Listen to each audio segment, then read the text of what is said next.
In the US, we usually say plane or airplane. In the UK, they sometimes say plane or airplane, but they also sometimes say aeroplane. And if you are in an airport, you will hear the word aircraft. Today, we're learning English words and phrases for talking about traveling by airplane. And this video is going to have 5 sections. First, we're going to look at the language that you need when buying a ticket. In the second part, we're going to talk about checking in for your flight. In the third part, we're going to talk about going through security, finding your gate, and boarding your plane. In the fourth part, we're going to talk about everything that you see and do on board the plane. And in the final part, we are going to talk about what happens when you arrive at your destination. But let's quickly just begin with the word fly. Fly is a verb. The 3 forms are fly, flew, and flown. Flight is a noun. If you fly from one place to another place one time, that is called a flight. If you want to fly somewhere, the first thing that you need to do is book your flights. You can say book your flights, or you can say buy your tickets. And when you do this, there are many details that you will need to consider. First, you will have to decide whether you are buying a one-way ticket or a round-trip ticket. A one-way ticket takes you from point A to point B. A round-trip ticket takes you from point A to point B and then back to point A again. Then we have airlines. Airlines are basically the companies that fly airplanes. And we often use the word fly followed by the name of the airline. For example, when I travel between the United States and Thailand, I usually fly ANA, which is a Japanese airline. Next, we have airfare. Airfare is just another way to say the price of the ticket. For example, her company pays for all of her airfare. 4 other words that you will hear a lot when you are flying are arrive, depart, arrival, and departure. If you are flying from Los Angeles to Washington, D.C., you depart from Los Angeles and arrive in Washington, D.C.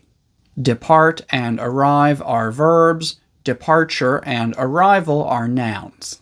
Booking your ticket, you will need to select the time and date of your departure and the time and date of your arrival. Often, you will have the option to select a direct flight or a non-stop flight. A non-stop flight is when your flight goes from one city to another without any stops in the middle. That is also what most people mean when they say direct flight. The problem is that different airlines and different websites use these words differently. Non-stop always means that there are no stops in the middle. But direct does not always mean that there are no stops. Direct really just means that there is only one flight number. A direct flight might actually have 1 or 2 stops in the middle, but the flight number is the same each time that you get back on the plane. So if you hear direct flight, just be careful and double check to make sure that there are no stops in the middle.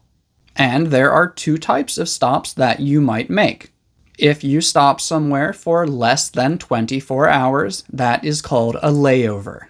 If you stop somewhere for 24 hours or longer, that is called a stopover. For example, on my way to Japan, I had a 6-hour layover in Dubai. There is also something called transit. If you are in transit, this basically just means that you have exited your plane for a layover, and at the end of the layover, you will get back on the same plane. So being in transit is basically the same as being on a layover. However, we only use in transit when you get back on the same plane. And honestly, I don't think that I have ever talked about being in transit. I usually just say that I have a layover. Also, when you have a layover or are in transit, the second flight is called your connecting flight. For example, our first flight arrived late, so we almost missed our connecting flight. You also need to think about where you would like to sit and what type of seats you would like. Most airlines have economy class, business class, and first class. Economy basically means save money. It's the cheapest option. Some airlines also have something called premium economy, which is basically just regular economy, but a little bit nicer. And I'm not going to explain all of the differences between each class because that's really not the point of this video. However, I do want to mention that just like with airlines, when we talk about classes, we often use fly followed by the class. For example, he prefers to fly business class. If you want to, you can also add the preposition in. He prefers to fly in business class. That's fine too. And often you have the option to decide where you would like to sit. You can usually choose between an aisle seat, a middle seat, or a window seat. The aisle is the path where you can walk up and down the plane. So an aisle seat is the seat that is closest to the aisle. A window seat is the seat that is closest to the window. And the middle seat is the one that is in the middle. And when booking a flight, you should always check the airline's baggage policy. Baggage basically means the stuff that you bring with you. Suitcases, backpacks, etc. Sometimes we call it baggage and sometimes we call it luggage. If you'd like to know more about that, I already have a whole video that is just about luggage and baggage. But a baggage policy is basically the airline's rules about what baggage you can bring on the plane. One part of that is your baggage allowance. A baggage allowance is basically how many bags of each type you are allowed to bring on the plane. Most international flights allow you to bring 1 or 2 checked bags, as well as 1 carry-on bag and 1 personal item. Checked bags are bags that you give to the airline and they put inside the plane for you. When you give them your bags and they put them inside the plane, that is called checking your bags. Carry-on bags are usually small suitcases that you bring onto the plane yourself. Personal items are basically things that are smaller than a carry-on bag. For example, a backpack, a purse, or a camera bag. Now let's look at some of the language that you need when you check in for your flight. To check in basically means that you tell the airline, I am here and I am ready. And when we use it like this, it is a verb. However, check-in can also be a noun. I usually check in online before going to the airport. However, you can also check in at the airport. You can check in at the check-in counter, or you can do it yourself using a machine called a self-check-in kiosk. We're going to talk about what happens when you check in person at the check-in counter, which is located in the airport terminal. The terminal is basically the main building of the airport. After waiting in line, you go up to the check-in counter, and the check-in agent will ask to see your ID and confirm where you are flying to. And they might use the term final destination. That just means the place that you are traveling to, not the place where you have a layover or a stopover. At this point, they might also tell you if your flight has been canceled or delayed. If your flight has not been canceled or delayed, they will probably tell you that your flight is scheduled to depart on time, or going to depart on schedule. Both of those just mean that your flight is going to depart at the correct time. They will also ask you if you would like to check any bags. There are many ways that they might ask this, but one very common one is, will you be checking any bags? If you have bags that you want to check, just say yes.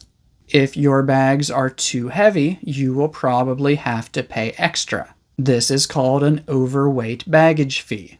And if you want to check an extra bag, for example, if the baggage allowance is 2 bags, but you want to check 3 bags, you will probably also have to pay extra. And this is called an excess baggage fee. And the final thing that they will probably do is give you your boarding pass. Board is a verb that means to go onto a plane or ship. A boarding pass is a ticket that allows you to board a plane or ship. So you can call it a boarding pass or you can call it a ticket. In this context, they mean the same thing. When they give you your boarding pass, they will probably also tell you your gate number and your boarding time. Your gate is basically the door that you go through to get onto the plane. And your boarding time is the time that passengers are allowed to start boarding the plane. So now you've checked in, you've got your bags, and you've got your boarding pass. Now it's time to go through security, find your gate, and board your plane. Security is the area where they make sure that you aren't bringing anything dangerous onto the plane. The agency that is responsible for this in the United States is called the Transportation Security Administration, but we usually just call it the TSA. The machines that they use are called metal detectors, body scanners, and X-ray machines. So you get in line, you remove your shoes, and you put all of your belongings into large plastic containers. Those plastic containers are called bins. So if a TSA agent asks you to put something into the bin, they are asking you to put it in one of those containers. They are not asking you to put it in the trash can. While your belongings in the bins are going through the X-ray machine, you will wait in line to walk through the metal detector. If you walk through the metal detector and it makes a noise, we call that setting off the metal detector. If you set off the metal detector, a TSA agent will probably ask you to spread your arms and legs so that they can wave a metal detector wand over your body. They might also want to pat you down. That means that they will gently use their hands to check for items underneath your clothing. At some airports, they will also ask you to step inside another machine that spins around you while your hands are raised above your head. That machine is called a body scanner. Finally, sometimes a TSA agent might tell you that you have been randomly selected for additional screening. This means that even though you didn't set off the metal detector, for some reason, they are going to use the wand and pat you down as if you had set off the metal detector. Okay, you've gone through security, you've put your shoes back on, and now you need to get to your gate. Because airports are often very big, there are different things that can help you get to your gate faster. Large airports usually have elevators, escalators, and moving walkways. Elevators go like this, escalators go like this, and moving walkways go like this. Also, each terminal might have multiple concourses. If the terminal is like the body of the airport, concourses are like the arms or branches that go out from the terminal. If your gate number is D6, that means that it is the 6th gate in Concourse D. Again, the gate is the door that you walk through to get onto the plane. However, it also refers to the whole area in front of the door. So if you are waiting in that area and your friend calls you and asks you where you are, you can say, "I am at the gate." And some people also call that area the departure lounge. Often, when you are boarding a plane, you walk through something that is kind of like a bridge and kind of like a tunnel. This is usually called a jet bridge. From the jet bridge, you enter the airplane's cabin. The cabin is the main part of the plane that passengers stay in. The part where the pilot and co-pilot sit is called the cockpit. After boarding the plane, the first thing that most people do is take their carry-on luggage and put it in the overhead bin above their seat. And sometimes we call it the overhead bin, sometimes we call it the overhead compartment. Then you will probably sit down and put on your seatbelt. In daily conversation, we usually just say, "Put on your seatbelt," or "buckle up." But on an airplane, they will often say, "Fasten your seatbelt." When the plane starts moving away from the gate, we say that the plane is taxiing. The people who work on board the plane are either flight crew or cabin crew. Flight crew refers to the team that flies the plane, the pilot and the co-pilot. Cabin crew refers to the people who assist the passengers. We usually call them flight attendants or sometimes cabin attendants. While the plane is taxiing, a member of the cabin crew gives you a safety briefing. A briefing is when someone gives you instructions. So during a safety briefing, they explain the safety features of the airplane and what to do in case of an emergency. Along with showing you how to put on your seatbelt, they also show you how to put on your life vest and your oxygen mask. Life vests are the orange things that you wear to help you float in the ocean, and oxygen masks are the things that you put over your nose and mouth to help you breathe. When the plane starts going fast, leaves the ground, and goes into the sky, that is called takeoff. Takeoff can be a noun. For example, "Please prepare for takeoff." And it can also be a phrasal verb. For example, "We're going to take off in a few minutes." The long strip of dirt, asphalt, or concrete that the plane takes off from is called the runway. On longer flights, you will usually receive complimentary drinks, meals, and snacks. Complimentary means that they are included in the price of your ticket. You do not have to pay for them. When they serve food, that is called meal service. And when they serve drinks, that is called beverage service. And the little table that folds down from the seat in front of you is called a tray table. Also, when on a plane, the little room that has a toilet in it is called a lavatory. Sometimes the plane will begin to shake or move up and down quickly because of air outside of the plane. That is called turbulence. Turbulence is a noun, and we usually use it with the verbs experience or encounter. For example, the pilot might say, "We are going to experience some turbulence. Please remain seated with your seatbelt securely fastened." That means the plane is going to shake. Stay in your seat and keep your seatbelt on.